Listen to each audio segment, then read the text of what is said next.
welcome. Uh, this is the Jack for Nova podcast with my guest today.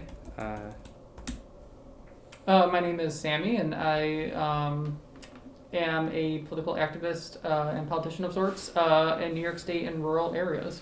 And you're a part of a club group. What would you call Yeah, it? so I'm part of a nationally recognized group called the New York State Young Democrats. There's a Young Democrats of America organization that covers the entire U.S., and then my individual branch covers New York State specifically. And then within that New York State Young Dems, I have multiple roles, including a chapter president and a caucus chair for the rural caucus. Great. And what do you do there? What would you say is your biggest role with that specifically? So my biggest role, it's kind of two different roles. The first one is because we are the Young Democrats, so you have to be between the ages of 16 and 35, or 36. The two things that I do is to encourage young people to get involved in politics, and then my role as the caucus chair for the rural portion of the New York State Young Dems is to encourage people in rural counties to organize and become Democrats. That's awesome. Yeah. How long have you been doing that for? It's for like some time. Well, yeah, so I think I got involved with my county committee back in 2016 because it was during the 16 presidential race. And then I was kind of thrown into this role of my county's Young Dem branch back in 2017, late 17, and it was close to local election season. It was in November or October, so we kind of put it on hold.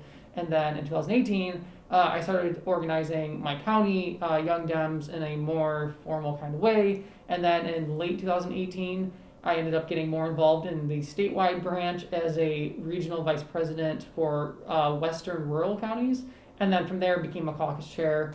And I've been doing that for the past 7 or 8 months. So now I'm a voting member. If we endorse people or we decide to spend money on campaigns or events, I act as a contact point for rural counties who want to partner with the Young Dems, that kind of thing. Interesting. Do you do this a lot of times part-time then, or? You mean the work I do? Yeah, the work. So it's entirely volunteer. Entirely volunteer. Okay. Yeah, they're in the Young Dem org that is nationwide. I believe that the top people get paid, and for them it's a full-time job. For anybody else, it becomes a volunteer thing, and kind of as you have time to do it. Obviously, depending on what level you are in the org, determines how much time you have to devote. So I'm on 2 committees within the New York State Young Dems, as well as a caucus chair and a chapter president. So I have to just make sure that I am devoting my time to those things, connecting with people and organizing what I need to organize. But all volunteer based. Gotcha. How big of a... Do you consider it more of a club in a way, or what would you consider it more, just to have people outside of it understand it more? Yeah. So imagine the RNC or the DNC, which are the Republican Democratic National Committees, and they support candidates on a federal level, nationwide, and that is made up of people from either party, any age, etc. So the Young Democrats are an organization that is the young person's equivalent to those. We fundraise money, we back candidates, we door knock, and we do canvassing for candidates, we endorse them. So we kind of hold all the same powers as those organizations. We are just young people specifically. That's really the only difference. So we do all of that stuff. Great. Interesting to know. Great. Now I'm just checking it out. I don't know if you heard. I'm just looking up the name of it specifically. Yeah, go ahead. I don't know if you've ever heard of it. It's a really great documentary. Boyd State. I have not. I'm Really? actually not really a documentary person. Oh my I'm God, much more into no. like fictional stuff. You need to watch this. This is a film you need to watch. I'm a big film buff, but this is one you need to watch because it is about So I don't know if you've heard, but in Texas State they have a big committee of people in the country that come together, uh, both males and females. But it's lately it's been the majority has been male dominance in the group, um, who come together and have elections in a way, or kind of do what's similar to Mm-hmm. what you do, uh, but it's a camp for that, um, and they come together and they kind of it's explained way better in the documentary, but very sort of famous people who are in politics now and at such a high level at the White House have come from this camp where they kind of have they have cabinet members, or they vote who their leader is for their cabinet, and then they have those obviously be elected as well, Mm-hmm. and they decide on they decide. It's been a while since I watched it, but they decide on what their group supports specifically, or in a way, I guess the people who are running to be the captains of their group, they in a way, I guess, try to figure out what appeals to their audience or their group specifically, so they kind of understand if they support gun violence or not, or Mm-hmm. use of guns or not, or anything like along those lines, and they just have a very it's such a great documentary because it doesn't rely on anything being a very neutral tone. It doesn't rely on anything really scripted, to be honest. It's more only just them being who they are in the situation, um, and kind of just them being who they are comfortable with being, and taking that and just observing it. And it's a really interesting piece of work that they kind of the things that politicians do in a way in this today's society. Not in every way, because in a lot of ways these are still very, I think, 17-year-old kids who just kind of do what they like to do in a way, which is just kind of tomfoolery in a way, because they at some points they go, I forget where specifically, but they go to a house to pass certain laws and stuff, but they kind of make fun of it, being like, let's pass this alien act that exposes the government or something along those lines, and it's really funny.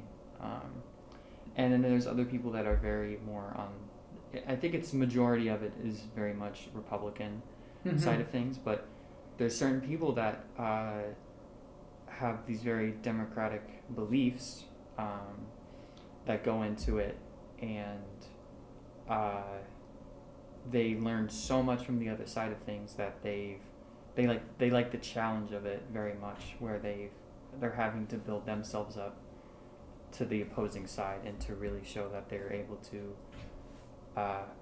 in a way outwit them, I guess, or not even just that really, but just really show that they're able to stand on their own 2 feet as a democratic believer, or Mm-hmm. in a way, and in a way that's interesting to see in it as well.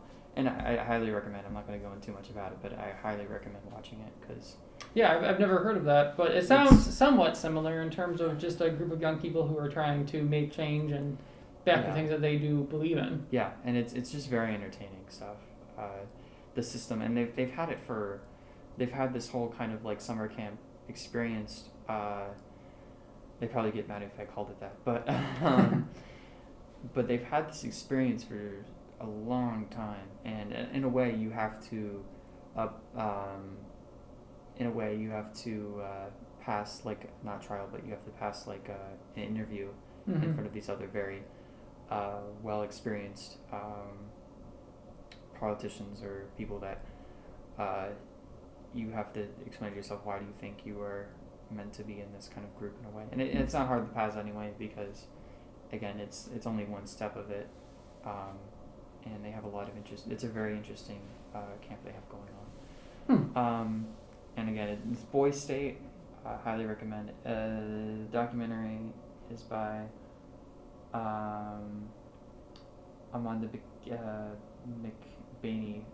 Amanda McBaney, and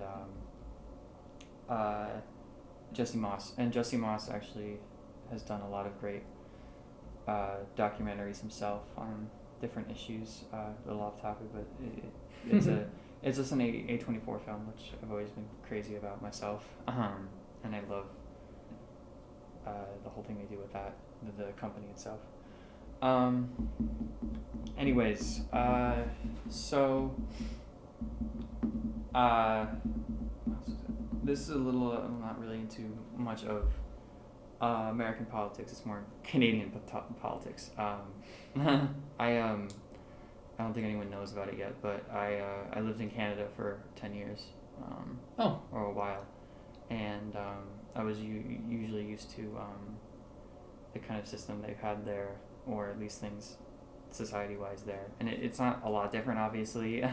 But there's differences enough that make it feel different. Yeah, and I was born here, spent a couple years here, and then moved to Canada for a while, and and again it was definitely more heavily on recycling and all those kinds of things. Mm-hmm. Yep. And getting rid of the penny was a big. I lived there at the time when that was happening, and it was obviously a big thing. Mm-hmm. And there wasn't much history-wise that I was learning in a way, and not. I mean, it felt like it was very lacking. At least what I went to a private school, and at that point they didn't really go into much of what. I mean, at the time I was only. Last grade I was in there was 6th grade, and I still hadn't really touched on a lot of things at the time. You really learn, at least at the middle schools here, you learn about Greek mythology in a way, Mm-hmm. and other things like that, but those sort of things I didn't really touch upon there, and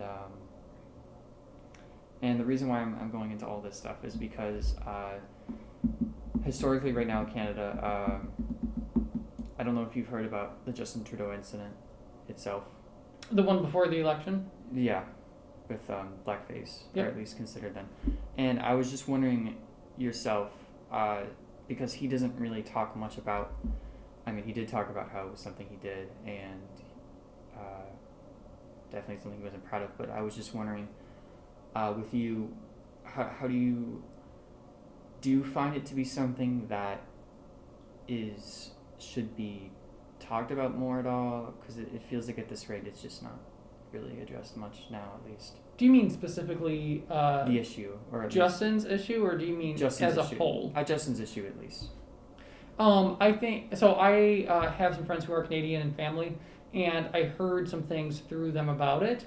I don't know the extent to which it was covered. I'm assuming because it was leading up to the election that it was probably covered quite a lot and used as a tool by his opponents to not get him reelected, which he ended up winning the election. Yeah. So didn't really work, I guess, if they did it. Yeah. I think as long as it is addressed and there are steps to try to make right what happened, and there is a general consensus that the person is actually sorry for it, and they show that by never repeating those things again. I think that the conversation has been had. There does come a point where you just beat a dead horse repeatedly for the sake of just beating a dead horse. You need to get to the point of the issue and make sure it's never going to happen again, but at some point you do need to move forward. Yeah, absolutely. No, and I agree with that too. It's just that it just feels like, I mean, at least with America specifically, it's sort of like a thing that is hard to ignore. Like it just with Hillary's emails in 2016. I mean, that was just emails. I mean, it was something that was talked about so much and so much, and it was discussed and researched, and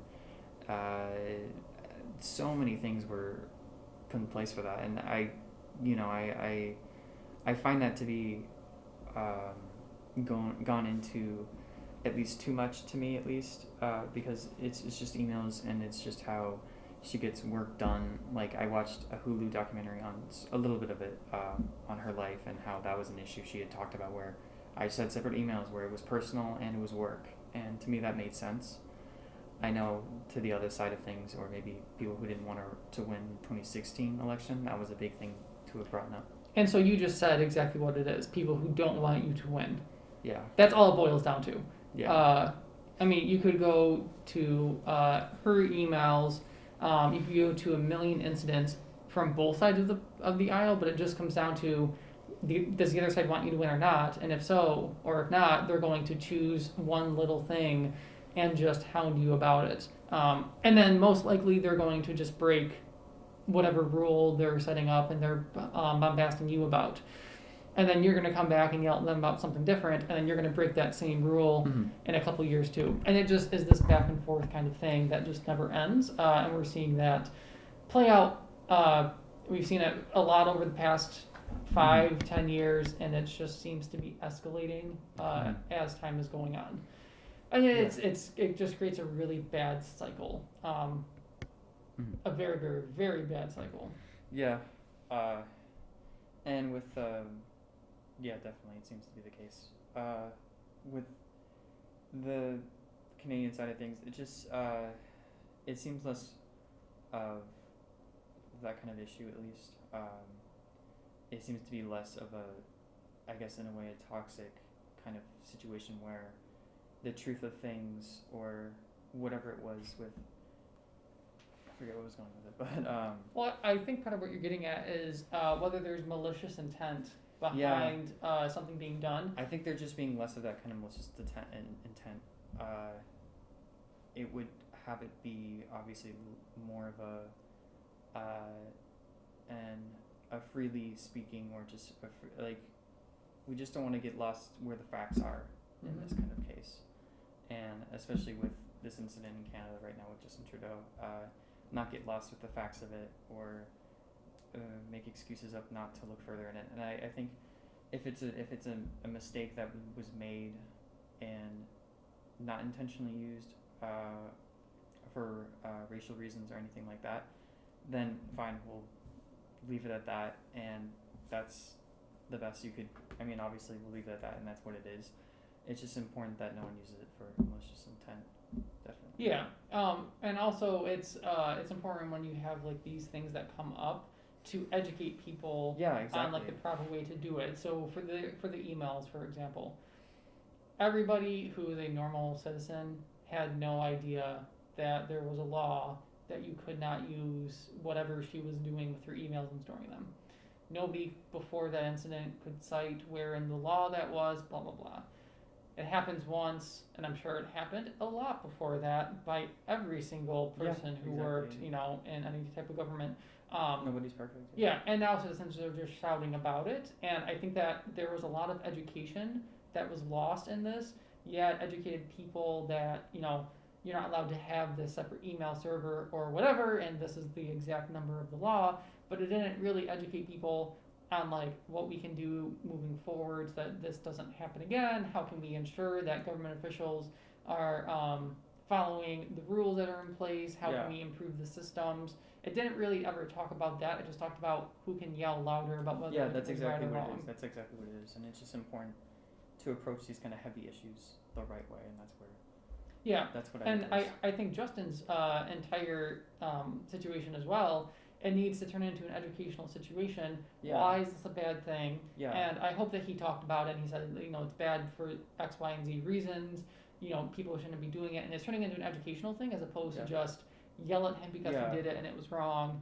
And say that he should go to hell or whatever. Exactly, yeah. And again, I could be wrong about him not addressing it more, but that's what I've at least heard. Yeah, I have no idea. I know he did at least a little, but I don't know to what extent he did. Yeah, and again, it's just like, I think there's at least somewhat of an explanation. Even if you did it wrongly, like, I think it deserves some kind of explanation with it. Mm-hmm. But that's just what I think of it. And again, there also could be a good point with it just being like he's a busy person. He has other more important issues to address maybe. But that's what I just think, at least to the people, but at least they showed that they didn't care because, again, he was elected. Yeah, exactly. So, people must have looked past that and seen something else, or they just saw something so bad in his opponent that they didn't want to vote for the opponent. Yeah, exactly. And that's what it, who has the worst, who has the more black male on the other or anything like that. Exactly, which is not a way to conduct No. anything in life. It's not at all. And that's what it actually is with other like Boy State. At such a small level of the documentary itself, Boy State, at such a small level of a group, they still do the same things that, again, that is blackmail or anything at all that just dominates over the other opponent. And it's, So this actually makes me think about, there was, and I believe this was a documentary that had come out, and this was a What was it while ago. It was a study. I don't know if it was a documentary, if it was just a study that they did, but they took average people and they put them into a mock prison situation and gave them the role of the guards, and they turned into horrible people. And I think, and I think that when you're talking about this small scale Boy State thing or large scale government to the nation, or we're talking about these people who are, being guards and being treated like that, and then the prisoners that they're treating like crap, people just fall into like stereotypical roles of what they think that they should be doing in these situations, and they don't. I don't think that people are critically thinking about how should this role actually be handled. How should we be moving forward with this? People just think, I saw this in a Hollywood movie, or I heard a lot of news reporting about this, so I'm just going to mimic this. It makes me think of when they talk about actors, particularly child actors, who are usually not great actors, and they just mimic their inspirations. It's what people are doing in Boy State or with imitating guards. Yes, same thing with, they're just imitating other things, and they're not actually doing what they would do in those individual roles. And I think it's just this mob mentality, or maybe it's this mentality that you just see stuff and you want to be like them, so you just mimic it as opposed to being authentic, and causes problems. Yeah, no, I think definitely, at least in the Boy State situation, they see what other politicians do with things, and they just latch onto it and do it themselves. Which is not how it should be. Form your own path as a politician. I actually ran last year in a local race, and I lost, but I did very, very well for a Democrat running in the second largest Trump county in New York State, so I felt very good about that. But in my race, I told my campaign committee, who are like the best people in the world, I got through with their support, that I didn't want to do X, Y, and Z, even though this is what everybody else is doing. I said, I don't want to take photo ops with anybody else who is running on a state ticket, because I don't want to have this tie to the state party and all of their beliefs. I have my beliefs on what things should be. I want to promote myself in these ways. And I fought against it, and there were times where I literally had to run away from some state candidates because they wanted to get a photo op, and I had to strategically avoid them in crowds, or make sure I was always with somebody else, or I would leave when they showed up, because I didn't want my message to just become somebody else's message. I want to be my own politician. Because basically you just want to be your own voice, and not being controlled by other parties or other things that are what would be the benefits of that? Would that bring you more? So the benefit of tying myself in with state candidates would be the name recognition that they have, but that's also a positive and negative thing, because some people really hate them. Some people really so it'd be the name recognition, and that this quote unquote powerful person is supporting me. Whereas doing things my own way, it was very difficult, but it breaks you away from the stereotype stories that are told about Democrats and Republicans. And that's kind of what you need to do when you're running in an area where people think entirely different than the platform you're running on. So pros and cons to both, but... And I guess that it's interesting because I don't know if you watched this yet, but the 60-minute show of recently Joe Biden and Vice President Kamala Harris as well. They were both on it. I didn't watch that, no. Well, at some point they talk about the big elephant in the room, where Joe Biden's pretty old now, significantly old, and Kamala Harris is in this situation where could be someone that is the first vice president. I don't think there's ever been a vice president that's taken. Yes. Oh, sorry, right. FDR had. Sorry, yeah. I think there's been a couple because there are also assassinations. I'm and so stuff. out of the political loop of things. No, you're totally fine. But yeah, that at least in some time, where she would be basically. I mean, again, that's hypothetical, but. It's something that I think a lot of people are concerned about because of his age and Yeah. whatnot. And people may like him, but not like her. People may not want to have voted for a president who they thought might die in office. There's a lot of different things, and it's caused a lot of problems. Yeah, but the reason why I bring it up is because they kind of have I mean, at least they kind of touch upon it, but they don't want to talk about it. Where they have different beliefs of things. Joe Biden and Kamala Harris with certain issues, and I guess that kind of ties in with what you were talking about with supporting who you want to support, and that kind of like the pros and cons of it. And at least in this situation, it's at such a higher level of, how are we going to handle like certain issues with the country, and I think that it definitely. But I mean, it can be an issue, but at least it's not at a level where it's not bickering. It's not It's not to the point where we can at least talk about it and have it be something that can be maybe a compromise, or at least agree to disagree kind of thing. Yes. So at least I like to see that with leaders like that, especially at this kind of level, and not wanting to bicker about it, because it's felt like it's been like that for a while, and it's nice to see that not really being the case, at least with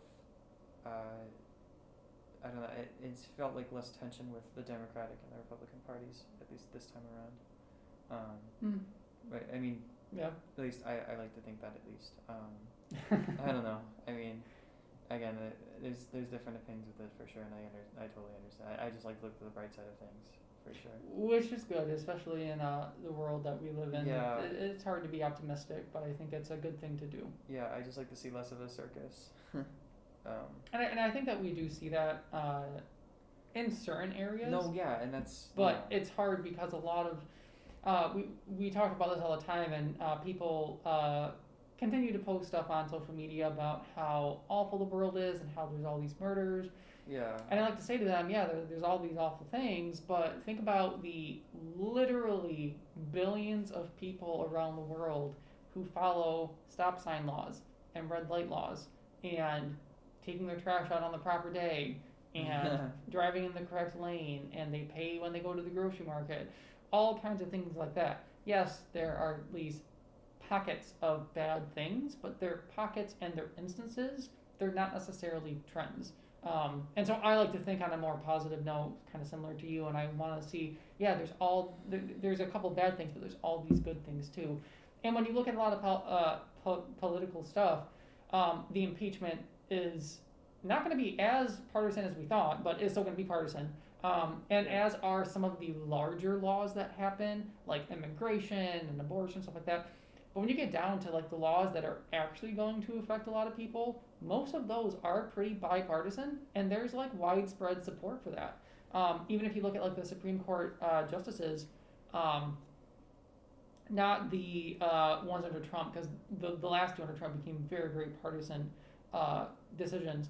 But before that, they were much more bipartisan, with over 90 senators voting in favor of them. And even with cabinet members, if you watch any of Biden's cabinet members get approved, most of them received over 75 or 80% of people voting to approve them. So yeah. Those things that really affect us more directly are quite large, largely bipartisan. Yeah, and I think it's great to see, instead of it being a close call. Yeah, but oftentimes those things are not as exciting, so they're often kind of forgotten about, which is a little sad. Yeah, that can be the case. Yeah, less of the heated things or interesting things can be. Doesn't make for a good news cycle. Exactly. Doesn't make for a good news cycle. That's exactly the case. Which is sad, because it shouldn't be what's going to sell and make us money is what we're going to talk about. Yeah, no, it shouldn't. but it's kind of how it is, especially like the 4 years at least at that time. Yeah. But yeah, it's definitely been an interesting time. But now I definitely at least just feel more optimistic about it, and I feel like for it to be less politically heavy, at least. I mean, for me as like a common person who's not as interested in the political side of things, I like it to be that way. Mm-hmm. Just so it doesn't feel like there's stress of like, oh my God, is the vaccine not going to come out because of certain things, or Yeah. oh my God, is the White House, is the Capitol going to be in flames or something, like, like something along those lines. Well, and I think too, one thing that is often forgotten is how important local politics are. I mean, I'm from a small rural town. I live in a rural county, and our local leaders, for example, gosh, this was maybe a couple months before COVID, or yeah, maybe it was like last January, it's about a year ago. My local leader signed a 40-year agreement for the city and the county, and water rates and stuff like that. They're all in their 50s and 60s, and they're going to be dead in 20, 25 years. And it's going to affect people like me who are only 28, and we have the rest of our life to deal with this 40-year deal that these old people made. And they're not bad people, and the deal was not necessarily a bad deal. And they were all Republicans who made the decision, except for one person who's a Democrat. And one thing that we often say, at least at the local level, is these people who are making these water tax agreements and these sales tax agreements, no matter the party, they're oftentimes really not bad people, and they don't have malicious intentions. They're just literally, because they're also affected by the laws that they're agreeing to on these tax rates. So they're just trying to do good things. So on a local level, you can find a ton of positivity and a ton of just good people on both sides. And it's actually kind of nice when you start reading more about local politics, because you do see so many good things. Granted, there are the jerks, and I have gotten into fights with our council members before, especially when I was running for politics, and I'm very vocal about that kind of stuff, but they as a whole do a pretty good job as a local government. And every village, town, city, county, region, they all have these local leaders, and you'll often find the bipartisan nature is much nicer. Yeah, absolutely. And I mean, what the policy we're talking about will affect the younger generations, like you per se. Yeah. That kind of just goes with how, I mean, lately there's been a shift with how we deal with things with like plastic. Yeah. The buildup of that, and how that's now a next generation issue. A lot of stuff have just become next generation issues. Honestly, your generation. Yeah, it's gonna be a lot of issues to fix. But and I think one thing that happens, and I often talk about this, because I think that the largest issue that we have with all of these issues that are happening, federal, state, local, no matter what it is a bunch of band-aids keep being applied, and there's no long-term solutions that aren't going to make us revisit this in 40 or 50 years. You can look at things such as immigration. People just want to do a bunch of band-aids that are temporary issues and not do an overarching issue. You can look at stuff like the minimum wage increase that's being proposed, and that's a band-aid. How do we address the core issue, which is cost of living? You can look at other things such as healthcare. People just want to put a bunch of band-aids and do small fixes, but not rework the entire system. And we need to start working on these larger issues, which are much more difficult, and I understand that they're difficult, but it's something that needs to start being addressed more than just a bunch of band-aids. Yeah, absolutely. Band-aids get wet and bleed through at some point, and at some point we need to realize that we just can't keep doing that. At some point you're going to lose all the blood and die. Yeah. And that is just not being addressed. I know, yeah, and there just needs to be more of a shift to being focus on the long-term issues that the younger generation can't be left with, because maybe they're not ready for the bigger roles of that yet, but then you still have people like I forget her name. Why am I forgetting her name? AOC. AOC. Alexandria Ocasio-Cortez. That's the youngest politician I can think of. No, the other one, European girl. The one with global warming. the global warming. Oh, Greta. Greta Thunberg. Yes. Greta, yeah. Yes. Sorry, I don't know why that's because I mean, of course it's there's enough reason. I mean, I get her things are very like heavy and very like create. I don't know, just very out there, or very may seem like a lot to talk about. But it's an issue that is being Things that addressed need to by be someone addressed. who is stepping up to the plate at such a young age, and I think that's fantastic, you know. And I think it's kind of something that not in a way that older politicians are asking, but it's them kind of being in a way, well, what you're going to do about it? Well, it's this person's doing something about it, you know. Mm-hmm. They're talking about it, and they're doing something about it on a very much a global level. Yeah. And it's definitely it's great. It's a great thing to see. And for a while I wasn't sure how to like not feel about it, but just like it just seemed like I didn't know where she was going to go with things, because I was worried that not the American government but just other politicians were still kind of making fun of her or not really taking her seriously, but she has taken it very seriously. Sorry, you gonna say something? No, I was just going to agree with you that because she's a child, children are often looked down upon, and anybody who's younger actually is often just seen as you aren't as educated about these topics, and older people think that they are God's gift to the earth and know everything about something, and they just cut off and cut down younger people who like Greta, who want to make these changes, and they say, well, here are these proposals, let's try these things, and the older generations come back and say, well, you're young and you know nothing, live a little more, and then maybe you can propose something. When those ideas that are being proposed, sometimes they may be extreme, but oftentimes they're things that you can implement or at least take and adjust into some kind of smaller way. But it becomes this generational fight between older people and younger people, and I understand that there's psychology there of older people being afraid that their power will be taken away by the younger people and whatnot. That's fair. But at some point, pass the torch on to a younger person before your torch goes out, because you die. And it's very aggravating to watch. And even when I was running, I was running, and I was 27, 28, and I had a lot of people who were older who said similar things to me, that you don't know a lot because you're young and you can't do this, and I've been around for a long time, so I understand, and blah, blah, blah. And I'm like, I understand. You've been around for a while, and I will take in your knowledge and try to learn from it. But you also need to let me have a voice. And we're not letting new politicians or younger people have a voice. Even and that's a problem. Yeah, absolutely. Just a huge problem. Yeah, absolutely. I totally agree with that. Yeah.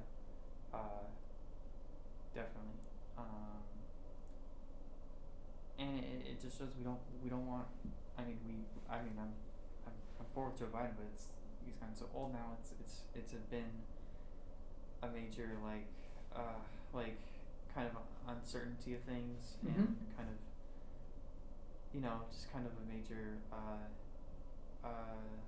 negative effect of things, and we're just like it's shown that we don't want that. I mean, we're fine with it, but we just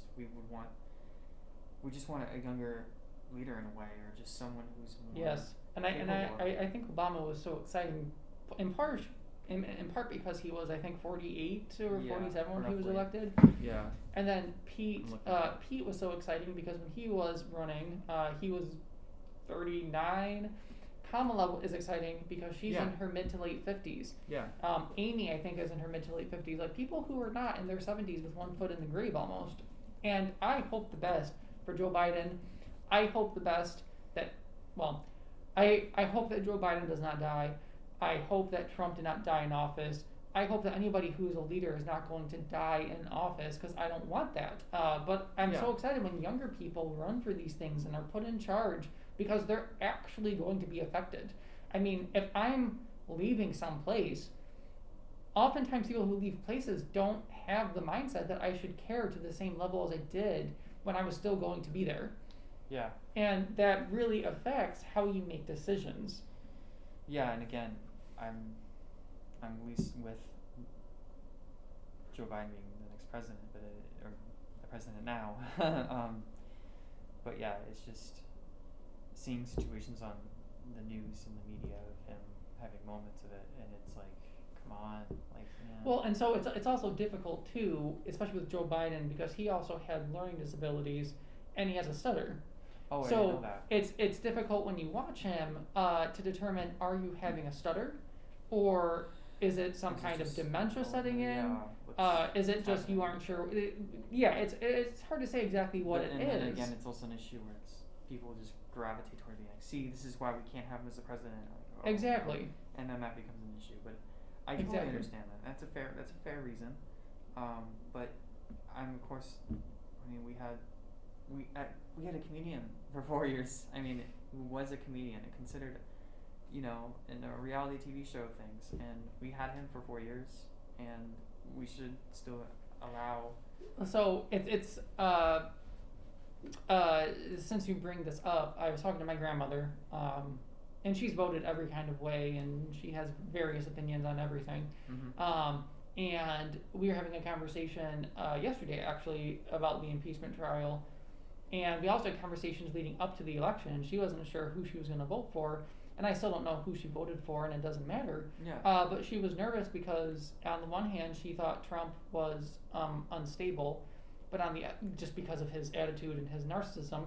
Yeah. Well, on the other hand, she thought Biden was unstable because of his age and dementia.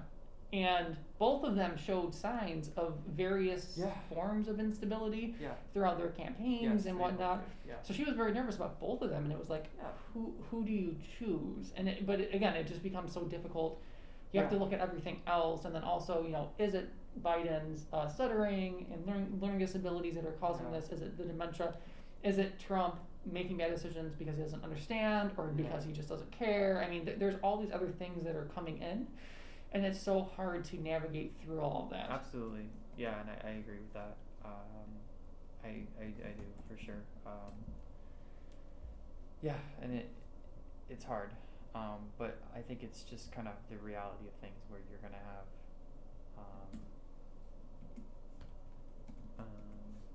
the It's sad reality. that's how it is, but I think you're entirely true.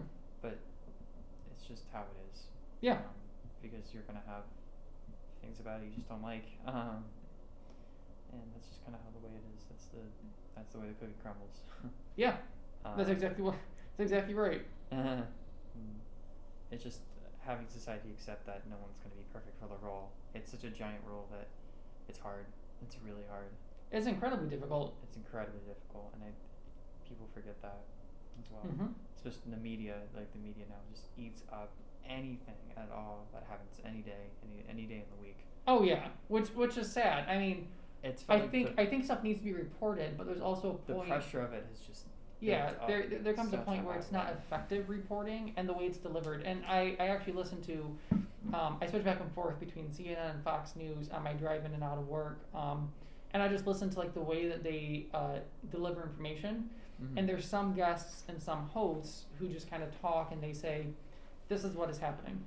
Then there's some other people who just scream the entire time and It's they wild. Yeah. use nicknames and they bully people and all Yeah, kinds of stuff it's like not that. And it's just it's quite something. Yeah, definitely is. Have you ever seen Bill Nye on Fox News? Bill Have you seen Nye, it? the science guy on Fox Yes. News? I didn't know he went into Fox News. That's Oh, he hilarious, was- though. he was, yeah. I have never Oh, seen him on God, Fox he was News. So funny, so funny. God, he tore up the Fox News situation because God, he was. Well, he was I trying can to talk understand about- that. Yeah, I won't talk about all of it, but briefly, he was trying to talk about something, and I think the guy he was interviewing just kept talking over him. Yeah, which And- happens often too. And then I was just like, oh my God. And then at one point, Bill and I were like, this is the amount of times you had talked over me. And it was like a giant number. And I was like, oh my God, this is unbelievable. Well, one thing that I really loved Unbelievable. about the presidential debates was after the first one, which I did not love because of how much talking over from both sides there was. But in the second one, or was it the third one, they put the mute button on. Well, Yeah. I guess there were only two, so it would have been the second one. It would have been the, But yeah, they put the mute button on, and they used it, I think, once or twice. But then after that, they didn't really have to use it. But I'm like, that's good because, yeah, like if you want to talk over somebody because you disagree and you want to make this a circus show, go on to Jerry Springer. Yeah. But if you want to have like a real Yeah. conversation, Yeah. don't talk over people. Like the entire It's not point fair. of debate is to speak and then listen and then process the information and then Yeah. have a a intelligent rebuttal. Yeah. But that doesn't always happen, No, sadly. it's kind of funny because it's, in a way, it's like a wrestling match. Yeah. Because you have a ref to really break it up. Yeah, it's really sad. I forgot who the news anchor was. It was that dude. I don't remember what his name is, from Fox News for the first debate. And he couldn't get them under control in the first debate. They just did their own thing. Yeah. But I give him props for trying, because he did try hella hard. Like, oh my god. Yeah, it's That poor man. It was crazy. God, it's such a circus. Oh, I agree. So it's kind of the segment where I have a bunch of questions. Book of questions. The segment of bunch of questions. 1 to 3,000. You pick a number. I go to it. If you don't want to answer it, I can just say, you could say pass. 2,222. 222. Go with twos. I haven't answered this one.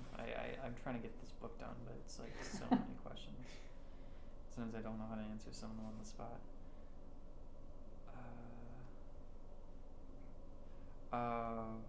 What should we take measure of that we currently don't? Great one.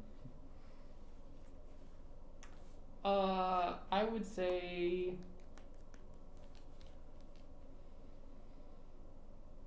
how much work people do to support various things, and just the appreciation that we need to come out of that. And by that I mean people who do extra work at their job to support various things, and we need to somehow measure that. Mm-hmm. But at the same time, even custodial staff, maintenance, all those other people who are parts of the cog, we need to also realize that they are contributing, and we need to somehow measure that in a better way and start appreciating more people. I think COVID has taught us that a lot of people we thought weren't necessarily quote unquote important are of dire importance, and we need to start doing something about that. Yeah, definitely. I think definitely. Yeah, I definitely agree with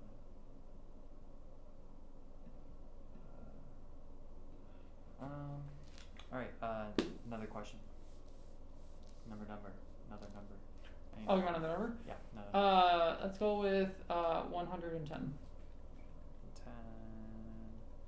This one's already been answered. Oh, sorry. Do No. one, I Do, mean, do not by- 111. No, not by me. Well, by me, but not one else, and I didn't talk about it, so it works. What is your favorite or most used cookbook? I don't have one. You don't cook? I mean, I cook, but Oh. I don't like have Oh. one that I like go to. I just have a bunch of recipes. I actually have started turning all of my parents' recipes into a digital format, and now I have a Google folder that I share with my siblings and my mother, and we just throw recipes into there. So I guess that would be the cookbook I go to most often, just a digital Google folder. That works. Yeah. Google folder for cookbooks. That's awesome. It's the best way to share information. Yeah, that's fair. That's so awesome.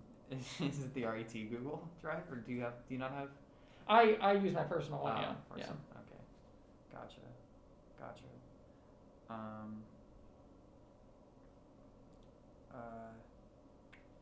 Another question.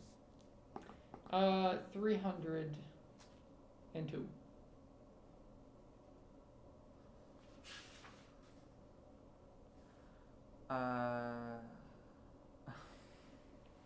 Do not have to answer this one. Have you ever dated someone your parents did not like? Pass.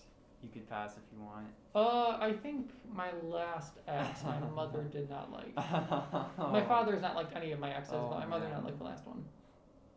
That's great. Well, thank you for answering that. That is the end of the segment of Book of Questions.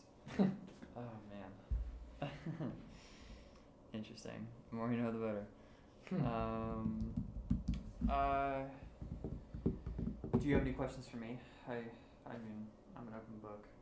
I have a lot of questions. I would actually rather chat offline just about how I can make sure that you get involved in the Young Dems somehow. No, I don't know. Like, I'm not heavy politics wise. I'm not like I'll record it. I'll have it there. I mean, even doing that, like how you can just connect with local I'll young just- people who are political and just have them on your podcast more. I think even that is worthwhile to do. Yeah, like I'll just talk about other things. Like I won't go on anything really political wise. I mean, maybe it's hard. I just like getting. I like getting. I guess I like to see what people react about things. Mhm. The book of questions, or them getting to edit or choose a song that is Yeah. the intro and the outro of the song of the podcast. And I like to incorporate those kinds of things. And a little off note, but with the news podcast kind of thing they have here, I don't really want to get into that necessarily because I just feel like it's restricted, or at least that right now they have kind of a lot of rules in set, or just things in set that would kind of make it harder for me to do what I want with things. So just keep doing your own thing. Yeah, exactly. That's my plan with it. Yeah. But definitely people have brought up good points with it being like, well, I mean, it's good. It's good attention you can get. It's good, like you probably have a bigger audience. I'm like, yeah. Anything you do both. Yeah, definitely. But I don't know. I'll definitely think it through a bit more. But I just like doing what I've been doing so far, and I'm gonna keep rolling with that. And the idea of starting at the ground up has always been another thing too that I've Yeah. liked a lot more. Yeah. Trying to think. Oh yeah. So segment of podcast. You can also have me back in the future too, because I would love to chat more about politics. I used to have a radio show that I used to do this on, and then my co-host started running for politics, and it got too busy. Mm-hmm. But I would love to come back and chat more about politics. Yeah, absolutely. I'd love to do that. Because, yeah, you never know. People may really want you back. You never know. I'm trying to find.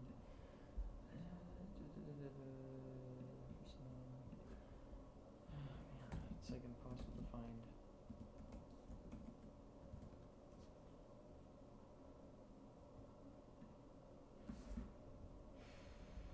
Yeah, that's not the case. Okay, well, the good news is that we have not many options that I liked, but we still have options. So here are the ones I have not used yet. They're a little, but there's this one. I'm not a fan of it, but I mean, hey, you choose with it. It's very like poppy. Yeah. Do you do a full song? No, I just do like 10 seconds of it. It's this one. That's hilarious. I like this one more though, for sure. Very 80s vibe. Yeah, absolutely. Is this one. Very classical. No. Yeah, no? Okay. No.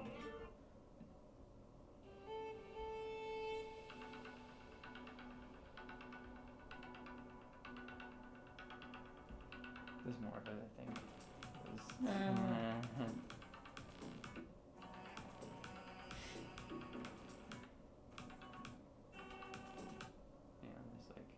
There's like a long, like, silent part. Oh my god. Go with the second one.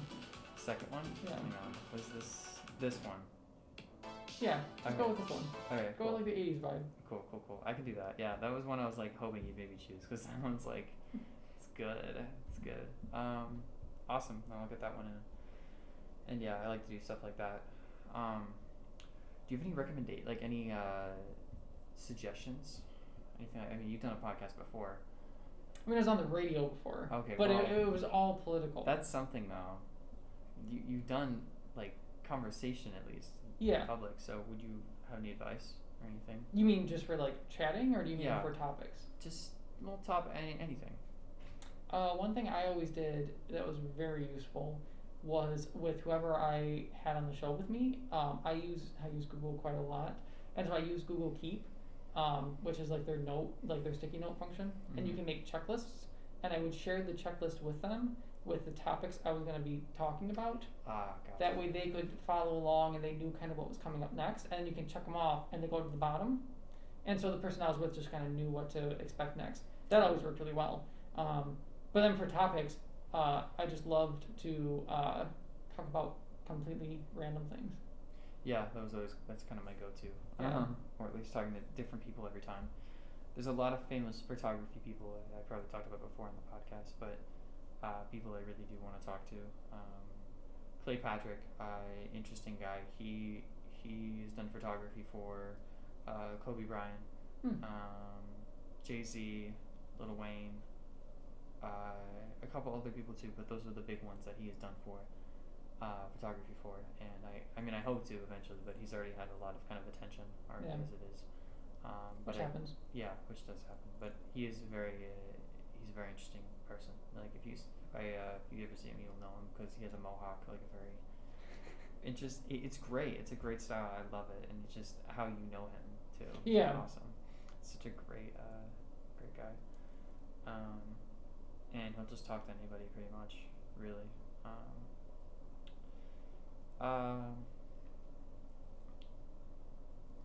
Do you know of any political clubs in the air? Well, no. Let's talk about this. What has gotten you into politics itself so much? Kind of what I already talked about, just that there's a lot of young people who aren't represented, and a lot of old people who just need to go, who aren't adapting to 2020, 2021, 2019, whatever it was. And we just need people who were with the times and were going to be living for the next 60 years to start making decisions.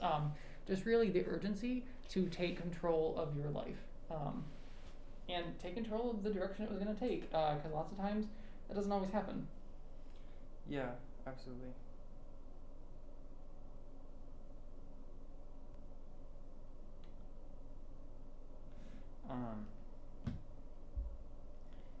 Yeah, it's definitely important.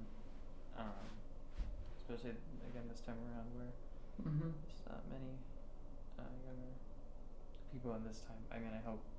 I mean, honestly, I just like to see young people do anything.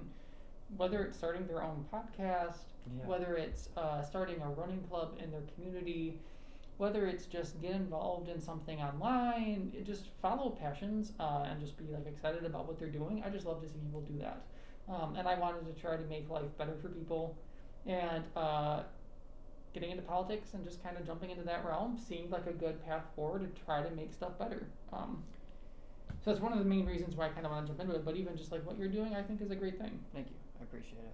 Yeah, it can take a lot of time and effort, and I don't know. I just need to still find a good balance of schoolwork in this. Which takes some time to do. Yeah. It does. Lean heavily on your calendar, just so you get really like used to Yeah. scheduling yourself super succinctly. I have 6 calendars that feed into one, Mm. just to make sure that because I'm involved in this, I also manage. I am the lead designer on bringing back a dead trading card game from 20 years ago. Oh, what one? Is it a popular one? Like a big name one? Well, it's dead. It's not been printed for 20 years. So it was a Harry Potter trading card game from 20 years ago. Oh, wow. And Wow. when I was a child, it was coming out, and there was a community of us who are releasing new sets, and I'm directing all of that. So I'm directing Oh, God. art commissions, I'm directing the design team, the rules team, promoting it that's- out. that's- Somebody, and then I have that's team members who awesome. do stuff. So I have that. I'm the rural caucus chair. I have this. I have my job. I'm gonna be going back for PhD soon. So I have all of these things I do. That's so I try awesome. to heavily lean on the calendar. Trust me, get into the habit now.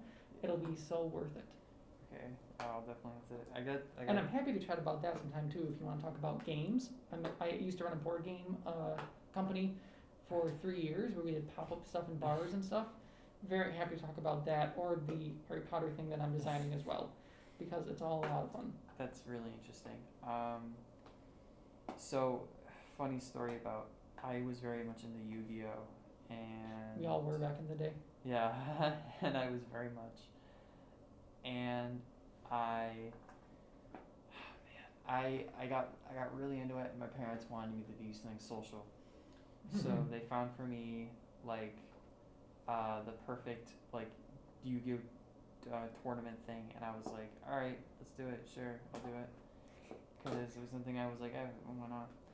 And no idea that like it had like 30 or plus people there Mm-hmm. everywhere, Yeah. and I was like, oh my god, like no one as a kid still plays this. It's just way older people, I did the and exact same thing one time. and they had, and I was like 12, Yep. like little, very little, and I was like, no idea what to say, no idea what to do. Like, oh my god, why am I here? And there would be like side things going on where it'd be like giant desks. It wouldn't just be Yu-Gi-Oh. It would just be other Yeah, a whole bunch games of going games. on as well.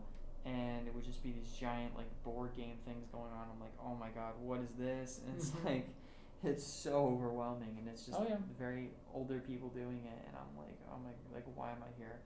For a kid, it's very intimidating. Yeah. And it's a whole world that you didn't necessarily knew existed, but it does exist, and it's kind of scary. Yeah, it can be is, but I just my first experience like, oh my god, what is happening? Like, why did I sign? Why am I signing up for this? Oh yeah.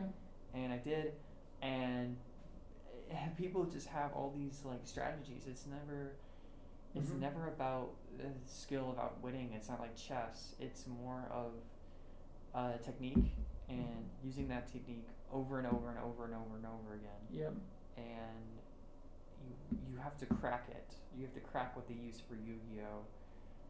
But you really you can't really, because there's just so many different like fire types, water types, all these different Yeah. things, and it's like, oh my god, like I can't do this. It's a Like, huge this puzzle. It's a huge it's puzzle. a lot. It's a lot, and I just prefer chess more now because it's so down to earth, and it's I also love chess. It's a yeah, great game. chess is a great game. I like chess.